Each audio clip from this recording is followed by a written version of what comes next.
There's a metaphor I use all the time is if you say yes to everybody, you're like that lifeguard that tries to save everyone, then they drown. And so enablement leaders in particular, they have to be very judicious about the priorities they choose to take on. I don't believe that to be effective as a head of enablement, you have to have sold before. Half people will disagree with me on that, and that's okay. Manager enablement is the most underfunded thing that has the highest ROI, period. Tell me about your recommendation to a CRO who already hired an enablement person. And unfortunately, the enablement leader is struggling.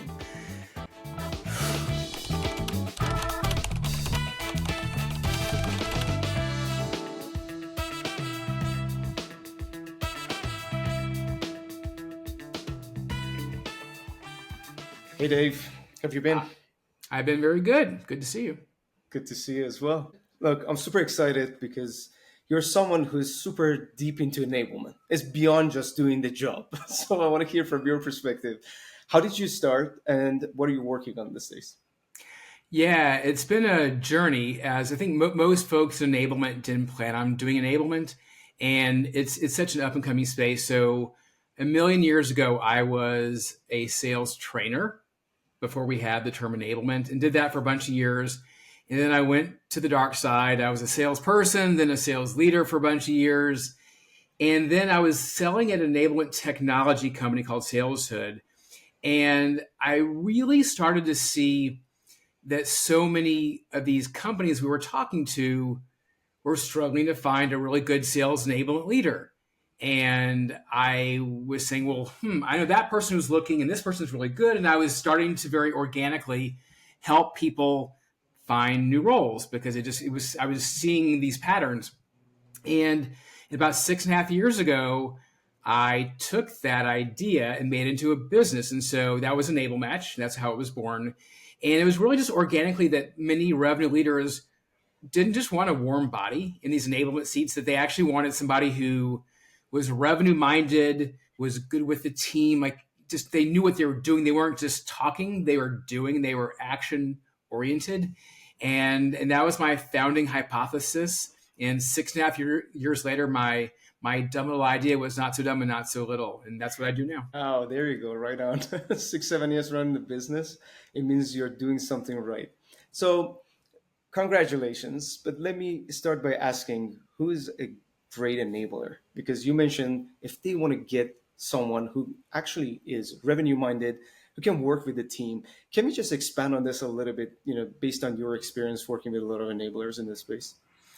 Yeah, and it's tricky because like in a lot of industries, you can take a certification that Dave knows accounting, Dave knows X. And so that's great for certain places. In our world, it's not so objective.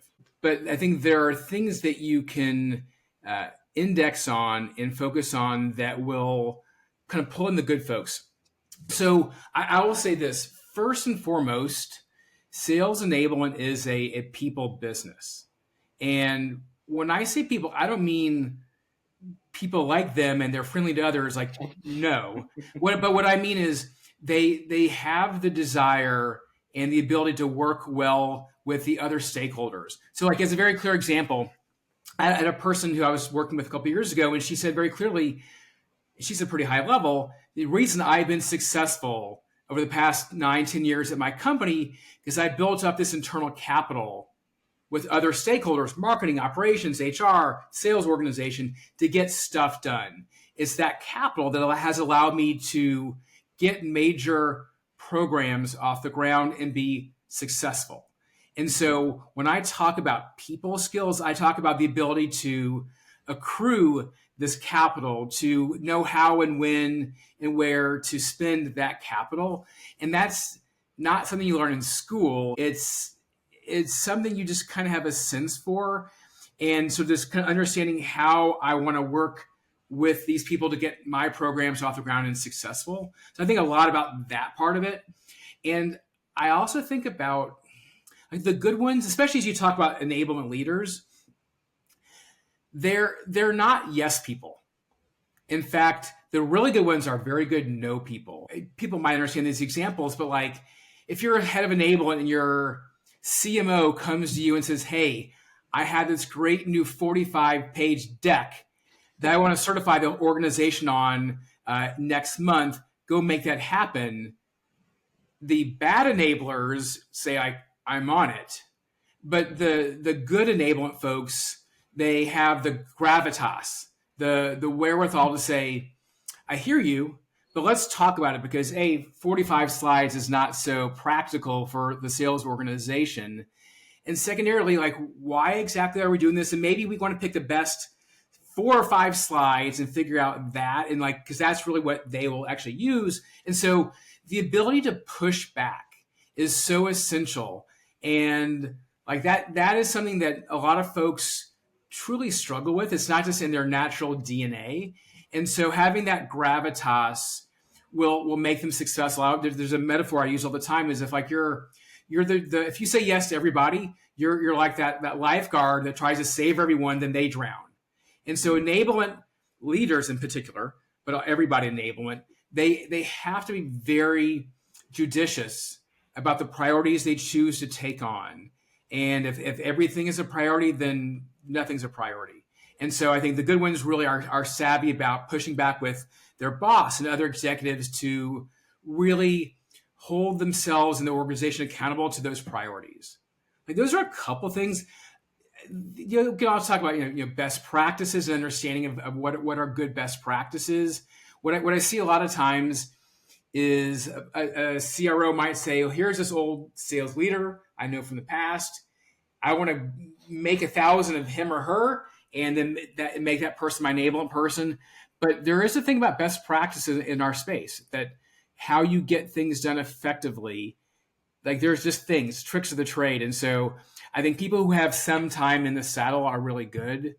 And the last thing I will say is, I think people who understand how to run it like a business, that there are inputs and outputs, and there are people that you are beholden to, but there's accountability, and you're running enablement like a business that you are delivering for the business, and you have business KPIs that you're held accountable to.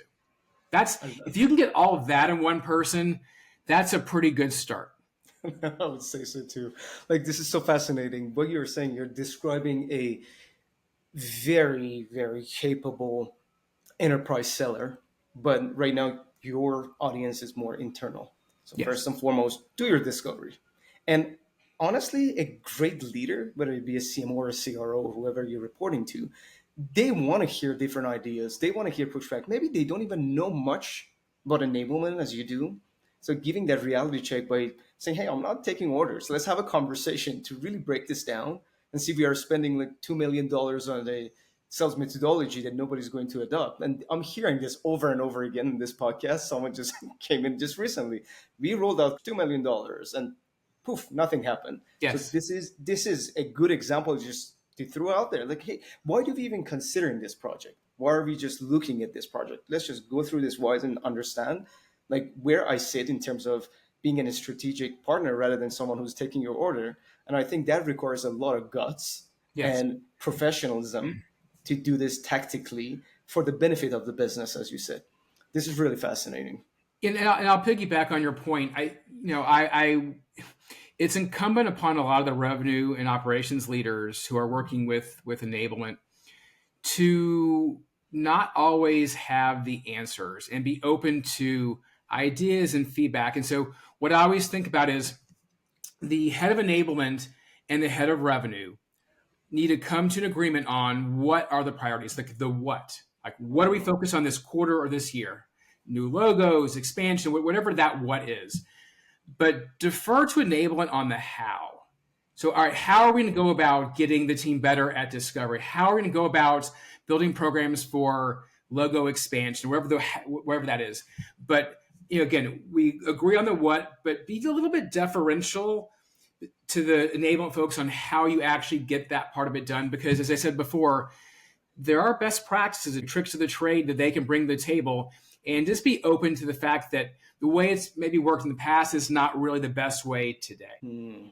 And also, you mentioned something interesting as well. You said, "Hey, build this relationship internally with different departments." So you have, firsthand insight and also support from marketing, from even product. Get your hands dirty and understand like what they are working on. what their day to day might look like. And then you can bring this as an insight to CRO or CMO or whoever you're reporting to. So this is the perspective from four different departments that are working hand in hand. So that's why my how means something. It's not only about external knowledge that I gain over the years. This is extremely important to your point. I have this ability. That's why I'm in the seat. But also I understand what's going on internally. So maybe that's the reason why you need to listen to me. Yeah, I think you're exactly right.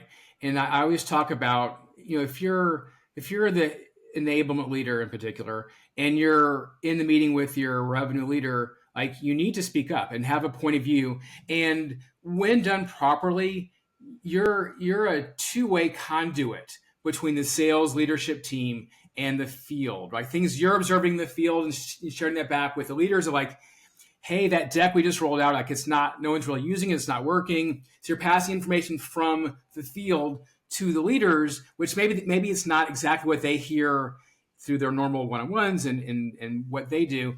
And so I think you providing them insights, to your point, is a way to build a lot of trust and credibility. Is you're giving them stuff that they didn't know on their own. And then conversely, you're also a translator of what the sales leadership team wants for the field, and maybe helping them. Maybe it's more digestible and broken down in a way they can work with it. But it's really powerful when it's this two-way communication system between the leadership and the field. Just definitely a glue in between everyone. Enablement just really make everyone closer in the revenue organization. So Dave, let me ask you this: when should we even consider hiring actually an enablement professional for our organizations? Yeah, it's a very big burning question for a lot of smaller companies.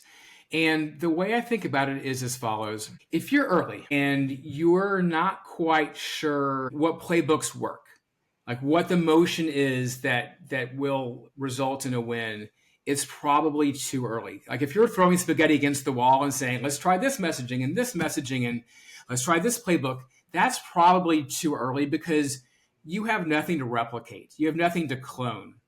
And whereas fast forward months or years, when all of a sudden you're like, hey, we're seeing some predictability. And if we do the following 6 steps in our sales cycles, we usually win the deals. You have some predictability and repeatability. And so at that point, it makes a lot of sense to say, okay, let's memorialize and codify that playbook and then train the rest of the organization on that. But you have to have something to clone. And again, when you're a little bit early, you don't really have predictability.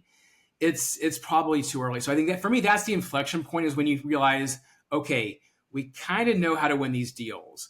And I think related to that, I think about if you're moving from founder-led sales to a proper sales organization, that's also a good time because you're trying to extract everything you can from that founder's brain and take sales off of their plate so they can go off and do the CEO founder job, and then have the sales organization be able to be self-sufficient without the founder. And so I think those are the signs I look for. What happens more often than not, candidly, is people come at it too late, meaning they have predictability. They're trying to get by as long as they can. They go. They onboard people who haven't kind of learned the right way, and people are kind of just figuring stuff out on their own. And all of a sudden you have the people who are hitting their numbers and those who aren't. You're not seeing more predictability across the organization, uniformity in how they sell. And that's just a result of enablement not having a heavy enough of a hand early enough. So let me ask you a follow-up question for this, because most of our audience, they're either at Series B, Series C, they're growing extremely fast, and they somehow have the product market fit, if you will, because they're growing, they're hiring a lot of sellers. They all have over 50 sellers in the org. Or we have later stages, these are large enterprises, some of them post IPO, and they have more structure and scalability is the issue.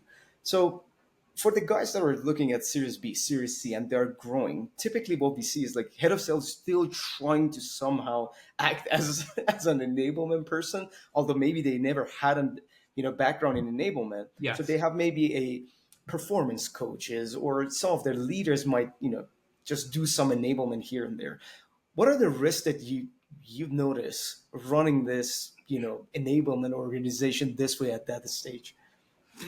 At a certain point, you have to have some differentiation of roles, and at a certain point, the sales leader's time is better spent managing the sales organization. And if they are pulled into extra enablement stuff, it is at a cost. And so I think about it as there's so many hours in the day, and if the sales leader is still the de facto enablement person, or even a sales manager might even be kind of tasked as this, which is very common, it is at a cost. And so what I would say is there's a point where you need the differentiation in roles. You want somebody who is specialized in building onboarding or scaling or building playbooks, whatever that is. And as I said earlier today, there are best practices. There are ways to do it that are more effective than others. Like I was talking to somebody last week, and they were saying when they were onboarded, it was like, I want to say it was like 40 something hours of talking head video. Like just you sit down, you hit play for 40 hours, and then you are done. I hopefully the audience will agree that that's not the most effective, right? That's a little bit old school. And so I think there is a lot of ideas of like, okay, we know what we want to do, but now let's look at a better way to do that. I think sometimes Enable can say, well, if we chop that thing up into 85 pieces and we do some certifications and some quizzes and we do some role plays in here, and then all of a sudden it's like this thing comes to life and it's better. So I think there is, when the leader kind of holds on too long, they're doing stuff they shouldn't be doing, and they're probably not always taking advantage of newer technologies or ways of doing things. And so it's just while they have the best of intention, it's more of a hindrance than a help. Very interesting. Just know when it's time to really focus on revenue and let someone else take care of enablement. So in terms of attributes, you're absolutely right. They need to have people skills. They need to have revenue mindset, and we discussed this earlier.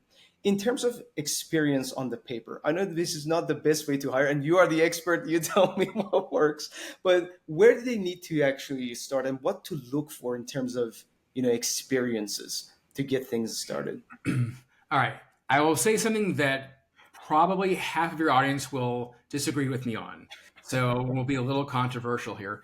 I don't believe that to be effective as a head of enablement, you have to have sold before. Now, again, half people will disagree with me on that, and that's okay. But let me make my case, okay? Because I think this is an important thing that comes up a lot. When you say you want a person who has carried a bag and sold before, what your people are generally saying is that I want somebody who is empathetic to sales. They understand the highs and the lows and the emotions and the frustrations. You understand that. That's A. And secondarily, somebody who has credibility with the field, right? They can stand in front of them, and you're not sounding like you're clueless about sales, and your terminology is askew. Like you want to be able to have authority and command the room and have the presence to have them respect you. That's generally what you're solving for. Like, I want to get that. And the shorthand is, well, if they carried a bag before, clearly they'll have those two things. I think that's wrong in a few different ways. A, because there are many sellers who wouldn't have credibility. Maybe they weren't successful as sales reps, and maybe they were just low-level sellers, not enterprise sellers. And so I think that ticking that box doesn't necessarily give you what you want. What I will contend until I'm 6 feet under is the following. I would get a person who, if they don't have sales experience directly, they are a student of sales. And what I mean is they are insatiably curious about sales. They go to QBRs, they do ride-alongs, they listen to calls on Gong. They do anything they can do they sit amongst the sellers if they're co-located. Like, all they can do to absorb and learn and become a better student of sales. This also includes about the product and about your competition, the customers. Like, they're really curious and they're diving into all those things, and they have absolutely been a front row student of sales. If they do that, that is worth 10x a couple of years of carrying a bag, because that's the gift that will keep on giving. Their curiosity and their aptitude is immeasurably important. And so I think if you can get that in a person, that goes a really long way, because again, if you get the person who's curious, it'll carry as they move up the chain and work at more and more senior roles with you. That is really important. So I think first and foremost, understanding sales. You don't have to carry the bag to understand it, but really be curious and understand it very well. That is very important. I think that's the biggest thing to look for. And the other things I mentioned before are really key, but just that curiosity and drive to run it like a business. How are you with my controversial statement? I'm thinking how to respond. Look, I agree and disagree, and I tell you why. When we're looking at someone head of enablement position, VP of enablement position, so obviously this person is going to hire a number of reps under her or his arms, right? So it's not that they're going to go on one-on-one sessions with the reps. They have a really strategic position, at least based on customers that I'm working with. Sure. I would like, as a seller, to understand if an enablement rep, at least, that communicating with me about the importance of changing certain behaviors about the way I sell, I would love to see some background in sales. But to your point, this is a double-edged sword. What if they were not actually high-performing reps or only did transactional? We never actually think about it that way. I didn't. So I really like what you're saying. Are we really looking at their background truly to understand they've been even in that level to give you suggestion, let's say as an enterprise seller who's closing 7-8 figure deals, or no, maybe they just did transactional. This is really, really interesting point. I need to think about it a little bit more, but I agree with you in terms of like head of sales and bigger positions. And I'll piggyback on what you're saying, because I think we're directionally going the same place. If I were, I'll use your example. If I were taking over enablement at a company, or even just enablement person at a company, and it's an enterprise sales motion, and maybe I was an SMB rep, and I've never done really large, complex transactions. I might say I'm going to do a lot of enablement stuff. However, for coaching those reps, I'm going to find a way to either deputize or find another way to get them the soft skills coaching that they might need, because candidly, I don't have it yet. And then I'm working on building that by listening to a lot of their calls and learning as much as I can.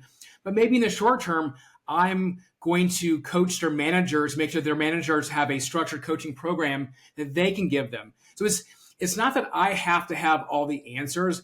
I'm orchestrating. And again, that goes back to my very first point earlier today, is I have to have the people skills to understand what I can do, what I can't do, and then deputize and orchestrate across the rest of the organization to get those needs met.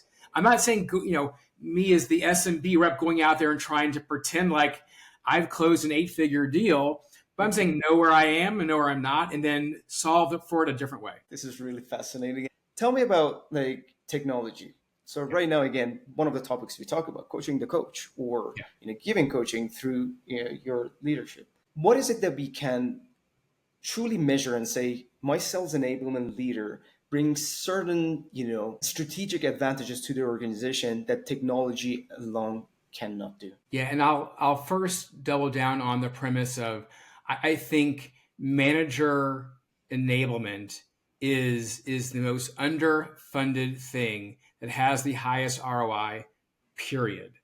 People often do rep-centric enablement, and there's a a lot of value in that. But if I had $1, I would spend probably 50%, if not more, on the manager, because again, as coaches and otherwise, when you raise their levels, all ships rise. If you can have uniformity across your managers of how they play, how they coach, all the things that they do, then truly all ships rise. So the premise of manager, I am all in. I think that's spot on. And I think it's a point that's missed with a lot of revenue leaders and a lot of enablement folks. And that's the place to invest.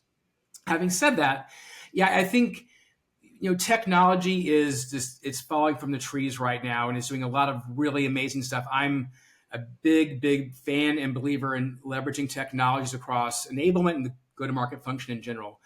But I think it's obviously not a replacement of leaders and people. And so I'll give it's a silly analogy. These are just tools, right? They're tools, but you have to know how to use them and what to use them for. If there was a big construction site a mile away with the most sophisticated construction equipment there, and I walk on there one day and I'm in charge. I don't know how to use the equipment or what they're used for because I've never spent a day in the industry.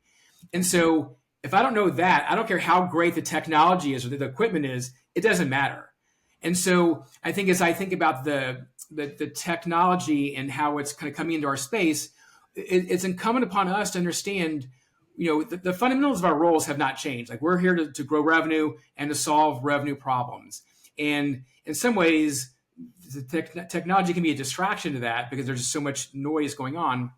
And so I think the what we do is still the same, but the how we do it is where technology comes into it. But still, somebody's got to orchestrate. Somebody's got to say, this is the problem we're trying to solve. Now let's find the best way to solve that. Maybe it's technology, maybe it's not. But somebody has to do that. And I feel like this skill that needs to, the muscle that we need to grow is that of a business analyst. And like, what are we trying to solve? And again, I think you asked this or mentioned this earlier, is understanding like what are the problems we're solving and why, and is this a real problem? Because again, there's tons of hammers looking for nails out there, and so focusing first as a business analyst, looking at the business and saying, okay, where are our problems, our bottlenecks, where are opportunities? Okay, are those big enough to invest in? If so, how much? Then, okay, how do we want to leverage technology or not to solve that problem? But the analyst skills are the ones that I think will become increasingly important because these tools are everywhere. And from my point of view, it's less about how you use it, like how to operate the tool as opposed to what to use it for. And I think just having that macro level understanding of like the tools in the toolkit and then how to apply them, that's the key thing, because we could spend all day long and over tool our team. All of a sudden we have diminishing returns across all the tools. This is a really important perspective. And I love that example. To your point, like tech alone won't change business problems if we don't even know what problem we're solving, right? But let me ask you a follow-up question in this, because again, we heard two very different opinions. Like I had some folks on the show and they said, look, enablers, they should be hands-on. They should actually get their hands dirty and know how to use the tool. So this way, again, any changes, any shifts with AI, anything comes in, they're ready. They be the admin if needs be.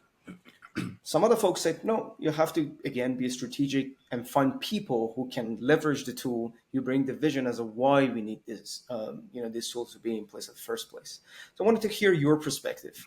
Do we really need super enabled, AI enabled enablers for the future? Or as long as you know how to find resources to use this tool, that should be sufficient? I think that's a false choice. I think you can be the senior person who is orchestrating, understanding the use cases of the tools without being in it, without being the admin, all that stuff. But also in some organizations, they are the default admins of tools, and that's okay. It just, as long as somebody owns it, and the revenue leader or operations leader might decide who's going to own the tools in the company, and that's based on where they are in the organization and their skill sets, and there's a few different things. So I don't know that it must be this or that. I think that's false. I think both roles have to be met. You have to have strategic overview of tooling and like how we're getting these things done. And somebody's got to own it. Now, whether that falls on me or somebody else, I don't think there's a blanket, it must be this or that. I think it's organization to organization. It'll depend. I just think it's an overly blunt way to say it must be this or it must be that. All right, fair enough. Do you believe your reps burn leads practicing on client calls? When it comes to giving them one-on-one coaching sessions, just don't have the bandwidth, so you get rid of them altogether? Or maybe you notice that your team spends a lot of time on non-revenue tasks like taking notes, updating CRM, or drafting emails. These are the exact challenges we solve for other revenue leaders like yourself. With SellMeThisPen AI Coach, you can offer your reps role-play sessions at scale while automating one-on-one coaching sessions based on your best practices and methodology. Also, AI will take care of all their non-revenue tasks, like note-taking, CRM updates, draft the email for them, so they can focus on constant improvement while you're focusing on one thing and one thing only: revenue growth. If you're interested in learning more about the clients we are working with or use cases that might be beneficial to you, check us out at SellMeThisPen.ai. So tell me about your recommendation to a CRO who already hired an enablement person. And unfortunately, the enablement leader is struggling. What should we do? First, take a deep breath, like I just did. So again, it's all about the nuance, and so I try to lean into the nuance. So let's kind of, and I'll try and be brief, but parse this out. So if you look at the person who's running enable and it's not working out, ask yourself why. And sometimes they've not been given the latitude and the tools and the ability to do what they need to do. And so I think there is some sense of like, have they been given the ability, have they been set up for success or not? And that's a little soul searching that has to happen sometimes. But sometimes, like I'll give an example I see a bit, is when we hire our enablement head here, our company grows from here to here, maybe we double, triple in size. Our needs got a lot more complex. And that guy, Dave, we hired, he was great for the first 3 years, but now like he's a little bit out of his league now. But we like him. The team, he's a super hard worker. He's very smart. There's some new stuff for him he hasn't done, and he's not really good at building ROI and stakeholder management, a few things that he's got to do now. What do we do? So like on examples like that, I think what most folks do is they'll say, fire Dave, or we're going to level him, like put somebody above him who has these extra skills. And both are okay options. But I think there's even a third option that I would recommend in that situation, where what if you brought in a person for advisory services, X number of hours per week or per month to help upskill them on those specific things that you want them to have, but they don't have them yet. And we talk about skill versus will. Do they not want to do it, or can they not do it? And if they have the will, just not the skills, that's a coachable thing. And so I find sometimes a very modest investment in upskilling them in those particular areas where they're a little bit deficient. It's a win for everybody because it's a low cost way to get your person who's already there and knows the business to the level they need to be. So that's like this situation where they're just a little bit out of their depth in the job. However, often is a time also where, and I talk to CROs who tell me this all the time, I have my person, or I had my person, I fired them because they just weren't getting it done. The field did not like them. They were just not getting stuff done. They just loved to run reports, or they weren't immersed with our field and it just wasn't working out. So that's a very different scenario. And if that's the case, then you have to make some hard choices and replace the person. I do feel strongly that when you're picking the head of enablement, you've got to get that piece right, because they then will hire a couple of people beneath them and sort of build out the org. And if the head person is wrong, then they're going to set the chessboard with all the wrong pieces in all the wrong places. And that becomes a very long tail problem. I think you got to get that person right. And when I work with companies, like I talk to them a lot about, what is the right background? What is the right profile? And as a little example, I always hear people say, we're a force management shop, therefore they must be certified in force management and having rolled out at 3 different companies.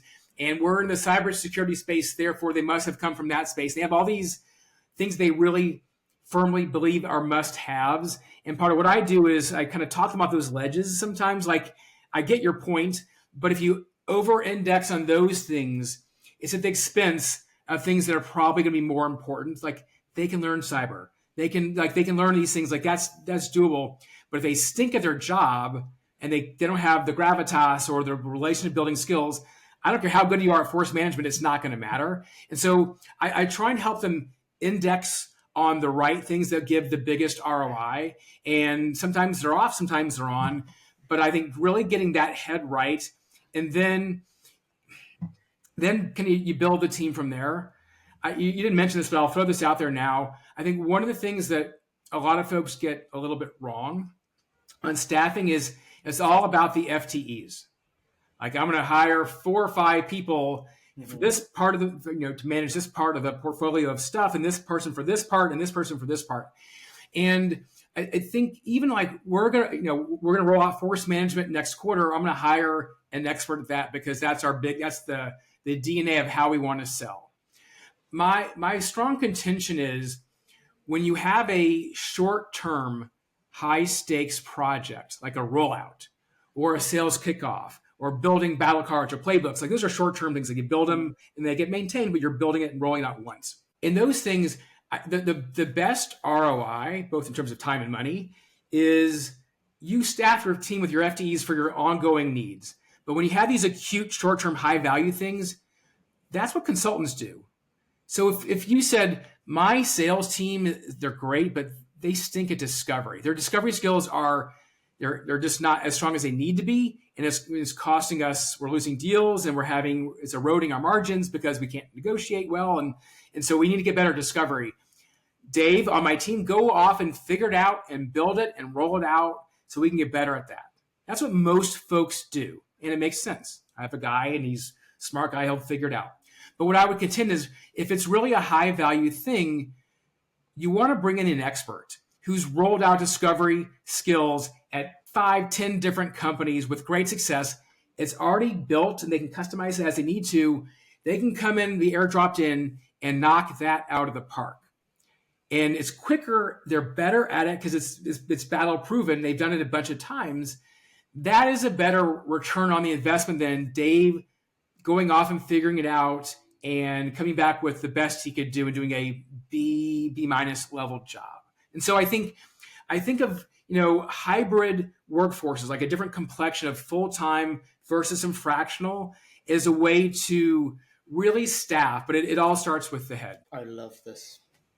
Like honestly, this is really really important what you said, because I've seen this problem happening within my own clientele. That hey, we need to bring a methodology. We just ran it, scattered all over. This is the time. Can you help me? Can you introduce some of your folks from your network so we can hire someone? And this is a very smart, way to look at things. This is a high stake problem that we need to solve ASAP. Yeah. And even if someone rolled it out in one or two organizations, things are different here. Like, yes, maybe it's in the same vertical to your point, cybersecurity, but your company's DNA is different. The executive vision is different. Your sellers might be different. So many other nuances into that. Why not bringing an expert to your point to do an A plus work, and you take your time and find someone. I want to go back to what you said at the beginning, who has very important core skills: curiosity. Are they genuinely curious to even learn about your organization, to grow with you? Because their skill set needs to change, especially considering the macroeconomics and everything that is happening around us. They need to change. Maybe yes, you are a medic shop or whatever. Maybe you need to change it. You cannot have this closed mind about business, especially today. So that person comes maybe with different skill sets, but they can upskill themselves while walking with you throughout this journey. I really love what you said. It's really smart to look at it this way. I'll just say it this way, in a very blunt way of thinking about it. It's like for these revenue leaders, is this a mission critical thing? So whether it's discovery skills or the methodology rollout, like, is this really mission critical? And if the answer is yes, then it's like, I would say, like, if you're going to have heart surgery, right? Like critical heart surgery, do you want them to fly in the world's expert from Geneva to do your heart surgery, or whoever might be on staff at the hospital that night? And it's like it's that simple. It's like whoever's on your staff, they'll just kind of figure it out. Or do you want to bring in an expert who can do this? And so that's kind of how I think about it. Very kind of crude example, but if it's truly mission critical, do you leave it with the guy on staff at the hospital, or do you bring in an expert? And if it's truly mission critical, it becomes a no-brainer in my mind. This is amazing. Look, now let's talk about something more, practical that they can put into place right away. We hire someone right now. What sort of metrics and KPIs we need to put into place to really assess the efficacy of our senior leader practices moving forward? That's a tricky one because most enablement folks, I'm going to answer your question in a roundabout way. Their comp plan is like they have a base and then a bonus, and the bonus might be based purely on the CRO's number. Did he or she hit their number? And you get bonus based on some percentage of that. Mhm. Other folks, depending on the organization, what their needs are, they might have some MBOs, like objectives that they've got to hit. Their review is based on how well do they hit those metrics. And again, if this is an expansion year, it might be for them, it might be about new logos or getting our team to discount less or whatever that might be for them, Yeah. some near-term objectives or some combination thereof of like the CRO's number and the MBOs. Like that's how people are comped. And so the metrics for the most part, depending on whether you're this person enablement or this person, it's usually just tied to a revenue number. Like if my part of the world is I'm in charge of enabling the mid-market team, my number, my bonus should be tied to how well do the mid-market team hit their number, because that's who I'm there to affect. And so if I were a revenue leader or a comp specialist, what I would say is you want to think about the broader picture, but also near term, what do we have to get right this quarter or this year?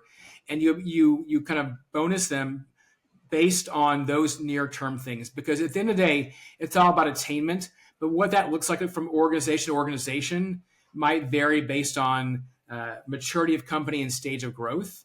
But so I think it's some combination of like just the number and objectives that are based on where you are and what your near term challenges or opportunities are. Makes sense. So let me just flip the coin.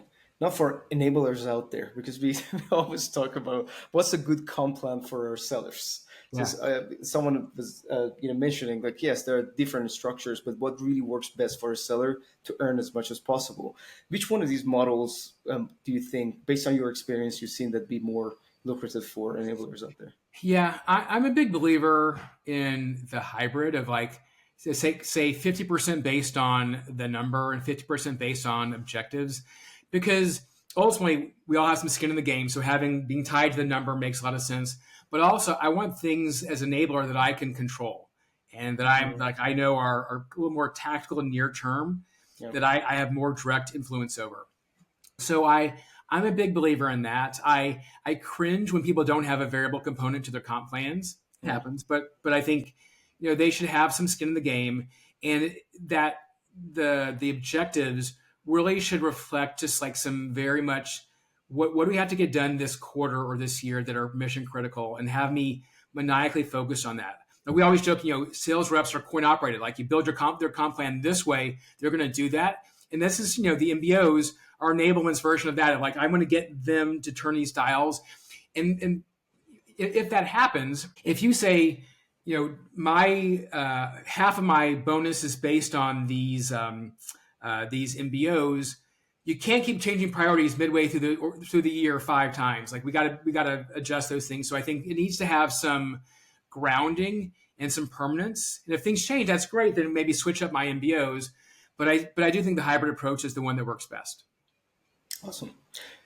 To wrap it up, everybody keeps hearing about AI. So I want to hear from your perspective. It's still a new thing for many enablers out there. Like I chatted a lot, and a lot of folks out there, maybe they use ChatGPT at its the best, Yeah. and they don't know even what's out there. But I wanted to hear, what are the new competencies that are really essential for success in this position, moving forward? Yeah, a few things come to mind. I think first and foremost, I'll go back to my point before about being a business analyst.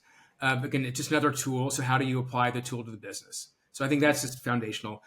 And I will say, if I were interviewing for any enablement role today, and I'm not conversant on the tools and how they apply to the sales stack and sellers and enablement in particular, like I just wouldn't bother showing up to the interview. It should come up in every interview, and you should be able to have a point of view. Not that you have to be an expert in every tool, because that's not feasible anymore. The matrix of tools, it's like you need a microscope, truly.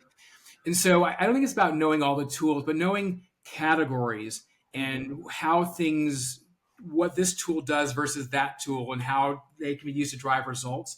And so I think being a little bit of a student of the landscape of tools and the lanes of the tools categories is really important. So I think being aware and being plugged in, and I would not want to interview and not be at least somewhat conversant in the categories of the tools. And by the way, if you're interviewing for a company and they're not diving into AI and that's not a thing there, I probably wouldn't go to that company because it tells you how they approach innovation and how Mhm. they evolve or not. And so I think almost that's like a reverse litmus test of like pinging you and pushing you on that stuff. That's the thing you would ask them of like, hey, how are you leveraging AI internally just to test, are they the Flintstones or are they the Jetsons? And so Mm. because it's two very, very different worlds.